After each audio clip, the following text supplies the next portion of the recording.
Hello friends, जय माता दी। कैसे हैं आप सब? दोस्तों, एक बहुत बड़ा प्रश्न हम सबके सामने होता है कभी कभी लाइफ में, और वो है कि हम गरीब क्यों होते हैं, गरीबी हमारे घर क्यों आती है। दोस्तों, बड़े बड़े भाषण देना बहुत आसान है कि पैसे की वैल्यू नहीं है, मोह माया, सुख शांति, मान सम्मान, इसकी चिंता करो। पर जब हम प्रैक्टिकली लाइफ के बारे में सोचते हैं तो एक चीज हमारा दिमाग खराब कर देती है, और वो है पैसा। बिना पैसे के ना तो आप खाना आता है, ना हम जितने दान पुण्य आदि आपको बताते हैं वो बिना पैसे के हो ही नहीं सकता है। हमारे पास पैसा होगा लाइफ में तभी हम सरवाइव कर सकते हैं, क्योंकि आज के जमाने में कुछ भी फ्री नहीं मिलता है। मनुष्य को अगर 1 किलो चावल भी चाहिए तो उसके लिए भी 50 रुपए देने पड़ते हैं। दोस्तों, बहुत ही महंगाई का जमाना है। ऐसे में अगर गरीबी आ जाए, कंगाली आ जाए, तो आदमी को लेने के देने पड़ सकते हैं। तकलीफ होती है, जीना दूभर सा लगने लगता है, और हर पल बेचैनी से निकलता है। दिमाग में एक इनसिक्योरिटी आती है कि आगे क्या होने वाला है। पर दोस्तों, आज मैं इतनी अमीर तो नहीं हूं कि मैं सबकी गरीबी दूर कर सकूं, लेकिन बस आप लोगों को एक रास्ता बता सकती हूँ कि अगर कभी ऐसे पोजीशन में आप आ जाएं तो इस दौरान आप हिम्मत रखें, अपनी हिम्मत ना छोड़ें। सबसे पहले मैं हमेशा सबको, मेरे जितने भी लोग हैं आसपास, मैं सबको एक ही वर्ड बोलती हूँ। मूवी का डायलॉग है दोस्तों, पर बहुत ही रियल में काम वाला है। हिम्मते मर्दा तो मदद ए खुदा। अगर आपके अंदर हिम्मत होगी तो भगवान भी आपकी मदद करेंगे। जिस समय या जिस वक्त आपने हिम्मत छोड़ी, बस आप गए समझो। दोस्तों, हर एक की लाइफ में एक साइकिल है ये, चाहे करोड़पति से करोड़पति हो। आप अंबानी को भी ले लीजिए, तो वो क्या करते, एक टाइम पे उनके फादर कपड़े की गठरी कंधे पे ले लेके बेचते थे, पर आज वो, अगर उनके बच्चे सुख पा रहे हैं या उन्होंने सुख पाया, तो क्यों पाया? क्योंकि वो उन्होंने मेहनत की, वो वहां तक पहुंचे। दोस्तों, आप रजनीकांत हीरो के बारे में, कल मैं एक रजनीकांत की मूवी चल रही थी, मैंने देखा कबाली या कौन सी, मैंने सबको कहते सुना कि रजनीकांत एक कंडक्टर थे। दोस्तों, कितनी छोटी सी बात है, एक कंडक्टर थे, पर उन्होंने इतनी मेहनत की, उन्होंने उस ड्रीम को देखा, उन्होंने वहां तक पहुंचने का सोचा, तब वो वहां तक जाके पहुंच पाए। दोस्तों, ज्यादा दूर जाने की जरूरत नहीं। हमारे देश के प्रधानमंत्री एक चाय वाले से शुरू करके आज एक प्रधानमंत्री है। इससे ज्यादा एग्जाम्पल क्या हो सकता है? दोस्तों, सरवाइव करना सीखे, स्ट्रगल करना सीखे, मेहनत करना सीखे, और सबसे ज्यादा इम्पॉर्टेंट होता है, अपनी जिंदगी से नेगेटिव एनर्जी को दूर करके रखिए। हमारे यहाँ गरीबी, हम सोचते हैं क्यों आती है? गरीबी आती है क्योंकि हमारे आसपास हमने नेगेटिव एनर्जी को इकट्ठा कर लिया होता है, जो कि सबसे पहले तो हमें हताश कर देती है कि हमारे पास कुछ है नहीं, हम नहीं कर सकते हैं, हमारे से होगा ही नहीं। हम सबसे पहले इस नेगेटिव एनर्जी की वजह से क्या होता है, अंदर अंदर सोच सोच के आधे से ज्यादा बार लोग खाते पीते नहीं है, या 10 तरह की नेगेटिविटी इकट्ठा करके कभी कोई बीमार पड़ता है, कभी बिजनेस में परेशानियां आती लगती है।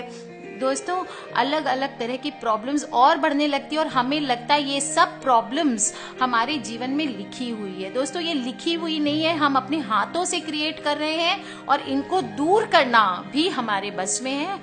हमारे हाथ में है कि हम इनको कैसे अपने जीवन से फेंक दें उठा के, और हमारे जिंदगी में पॉजिटिव एनर्जी का वास करें। सर्कमस्टांसेस दोस्तों सबकी लाइफ में आती है, मुसीबतें सबकी लाइफ में आती है, और ऐसे टाइम में हिम्मत करके आगे बढ़ना, जिंदगी को जीना चाहिए। दोस्तों, कुछ चीजें होती है जो अगर आपको लगता है कि आपके आसपास नेगेटिविटी भर गई है, तो उन चीजों को आप दूर करें। कैसे दूर करेंगे, क्या चीजें होती है नेगेटिव, वो मैं आपको बताती हूँ।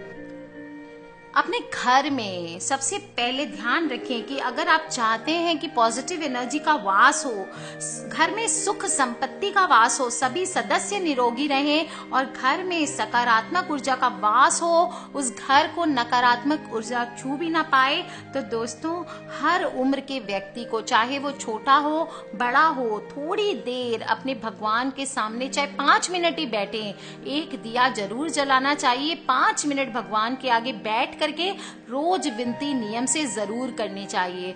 कुछ लोग कहते हैं मैम मैंने ये पाठ भी कर लिया, वो पाठ भी कर लिया, वो भी कर लिया, वो भी कर लिया। दोस्तों, अगर आपने इतनी सारी पाठ पूजा की तो आपने काम कब किया?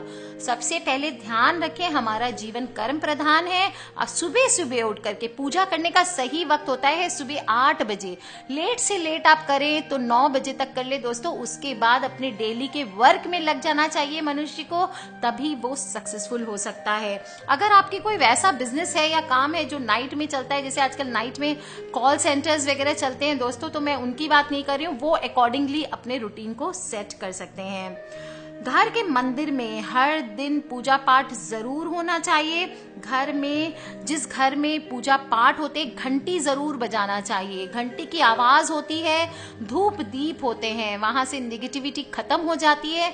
दोस्तों, अगर आपके घर पे निगेटिविटी ज्यादा हो गई है तो रोज सुबह शाम घर में 2 लौंग और 2 कपूर डाल करके आरती करें, धुआं करें, धूप दीप करें दोस्तों, और देखेंगे कैसे आपके घर से निगेटिविटी भाग जाती है। घर में कभी भी पैरों में झाड़ू नहीं लगानी चाहिए और हमेशा झाड़ू को छिपा कर रखना चाहिए। जब भी गाय की, भले आप कम से कम हो, आप एक रोटी दोस्तों एक छोटी सी बना ले, पर गाय को पहली रोटी जरूर निवाला दें। अपने हाथ जोड़ करके पहली रोटी जो है वो गाय को दें। इससे माना जाता है कि देवी देवताओं को भोग लगता है और जो भी खाना आपके घर में बनता है वो प्रसाद बन जाता है।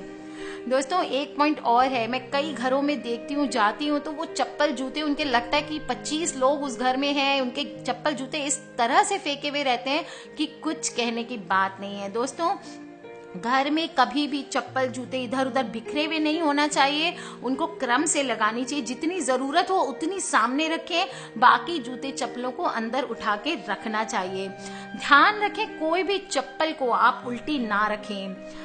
घर के मुख्य द्वार पर सिंदूर से स्वस्तिक, ओम, जो भी शुभ चिन्ह है, त्रिशूल आदि बनाएं, जिससे सकारात्मक एनर्जी का आपके घर में प्रवेश होता है। दोस्तों, सप्ताह में एक दिन नमक के पानी से पूरे घर में पोंछा लगाएं। रोज लगा सके तो बहुत अच्छी बात है। अगर आपको लगता है कि आपके घर में हद से ज्यादा नेगेटिव एनर्जी भर गई है, दोस्तों नमक से अच्छा उपाय नहीं है। अगर आपको लगता है किसी ने टोना टोटका आदि किया है, तो सबसे पहले अपने पूरे घर की अच्छे से सफाई कर लें। जो भी आपके घर में फालतू सामान, यूजलेस सामान दिखे, उसको आप बाहर फेंक दें। उसके बाद पूरा घर नमक के पानी से पोंछा लें और आप खुद भी नमक के पानी से स्नान करें। दोस्तों, आप देखेंगे कैसे आपके शरीर में पॉजिटिविटी का वास होता है, कैसे आपके घर में पॉजिटिविटी का वास होता है। घर के बाहर मुख्य द्वार पे एक काले कपड़े में 50 ग्राम के आसपास फिटकरी ले करके उसको राइट हैंड साइड में, बाहर से जब आप घर में घुसेंगे राइट हैंड साइड में ऊपर टांग दें और फिर दोस्तों सुबह शाम धूप दीप करें। कोई रीजन नहीं है आपके घर में लक्ष्मी माता का वास नहीं होगा। ध्यान रखें दोस्तों, घर के बाथरूम को कभी भी खुला नहीं छोड़ना चाहिए, उससे नेगेटिव एनर्जी घर में फैलती है। घर के बाथरूम को हमेशा साफ सुथरा रखना चाहिए। दीवारों पे अगर कोई टॉयलेट करते हैं तो प्लीज पानी डाला करें और ध्यान रखें कि बाथरूम की बदबू घर में ना आने पाए। पूजा घर में पूजा सुबह 6 बजे से 8 बजे के बीच तक कर लेनी चाहिए। ट्राई करना चाहिए कि कुश के आसन पर बैठ के पूजा करें। अगर कुश का आसन ना हो आपके पास तो आप कंबल आदि भी ले सकते हैं। दोस्तों, मुख हमेशा आपका पूरब की तरफ या उत्तर की तरफ मुख करके आपको पूजा करना चाहिए। और बिस्तर पे बैठ करके, किसी किसी को बेड टी की आदत होती है या बिस्तर पे बैठ के भोजन करते हैं, दोस्तों आपको कभी भी बिस्तर पे बैठ करके भोजन आदि नहीं करना चाहिए। ऐसा करने से रात्रि में डरावने सपने भी आते हैं और अपवित्रता आपके घर में बैठती है। दीपक की लौ या धूप या पवित्र अग्नि जो भी आप जला रहे, दोस्तों मैं अगरबत्ती जलाने के खिलाफ हूँ, इसलिए मैंने अगरबत्ती का नाम नहीं लिया। जो लोग अगरबत्ती जलाते हैं वो अगरबत्ती को भी ध्यान रखें। कोई भी चीज को कभी भी फूंक मार करके आपको नहीं बुझानी चाहिए। घर में साफ सफाई रखनी चाहिए। मकड़ी के जाले नहीं रखने चाहिए। जिस घर में माना जाता है कि मकड़ी के जाले लग गए वो घर से लक्ष्मी अपने आप चली जाती है। कबूतर को कभी भी घर नहीं बनाने देना चाहिए। कबूतर का अगर घर में वास हो गया तो समझ लीजिए लक्ष्मी का वास पूरा हो गया। पूजा घर में अगर कोई प्रतिष्ठित मूर्ति है तो वो खंडित ना हो, ये बात का आप स्पेशल ध्यान रखें और हर रोज पूजा नियमित रूप से करें। दोस्तों, माना जाता है कि हमारी उंगलियों से लगातार नेगेटिव एनर्जी निकलती रहती है और अक्सर ऐसा होता है कि ये ऊर्जा हमारे बड़े नाखूनों और उनमें से फंसी हुई गंदगी की वजह से ऊर्जा नेगेटिव एनर्जी को आकर्षित करती है। इसलिए अपने नाखूनों को हमेशा छोटा रखें और साफ सुथरा रखें। रात को सोते समय सेंट या डियो का प्रयोग ना करें, इससे नकारात्मक ऊर्जा का वास होता है। दोस्तों, गंदे कपड़े भी हमें नहीं पहनने चाहिए और घर में कोई भी समय आप अगर देखते हैं कबाड़ पड़ा है या बासी फूल आपने भगवान के सामने चढ़ाया है, वो पड़ा हुआ है, तो उसे फौरन हटा दे। भगवान को हमेशा ताजे खिले हुए फूल चढ़ाएं। टूटे हुए कांच के बर्तन हो या चटके हुए बर्तन हो घर में दोस्तों, तो पैसे की दिक्कत आने लगती है। भूल से भी ऐसी चीजों को ना रखें। अपने घर के अंदर या छत पर फालतू सामान या कबाड़ अगर पड़ा हो तो इससे भी माता लक्ष्मी घर से रूठ कर चली जाती है। दोस्तों, घर में पानी का नल नहीं टपकना चाहिए, ये आने वाली आर्थिक हानि के संकेत होते हैं। और घर में अगर दीवारों में दरारें पड़ने लगे तो घर की माली हालत समझ में आने लगती है। अगर दीवार में दरार आ गई है तो उसे तुरंत ठीक करवा लें। दोस्तों, बहुत सारी चीजें हैं, अगर आप ये कर लेंगे तो आप देखेंगे कई लोगों के पास, जिनके पास धन और संपत्ति की कोई कमी नहीं होती है, धर्म ग्रंथों एवं लक्ष्मी जी की पूजा को दकियानूसी मानते हैं और पुरानी बातें मानते हैं। ऐसे लोग लक्ष्मी जी के प्रकोप से ज्यादा दिन तक बच के नहीं रख सकते हैं। जैसे ही लक्ष्मी जी अपने भक्तों को धनवान बनाती है, वैसे ही उनकी पूजा और धार्मिक कार्यों को दकियानूसी बांधने वालों को कंगाल भी बना देती है। कहा जाता है दोस्तों कि लक्ष्मी माता एवं अन्य देवता जिससे एक बार रूठ जाते हैं, वो अत्यधिक परिश्रम के बाद भी फिर उस घर में नहीं आते और उनका सब कुछ नाश हो जाता है। दोस्तों, दान कर कीजिए, जो भी आपकी श्रद्धा शक्ति हो हमेशा दान करें। अगर घर में बरकत नहीं होती है तो अपनी आय का 10% या 1% ही हिस्सा भगवान को दान करें। आप देखेंगे कभी भी घर में दरिद्रता नहीं आएगी, कोई भी बीमारी नहीं आएगी। हमेशा घर को खुशबूदार रखें, धूप दीप जलाएं, अगरबत्ती कपूर जलाएं। दोस्तों, जूठन रात को ना रखें, रसोई में ट्राई करें।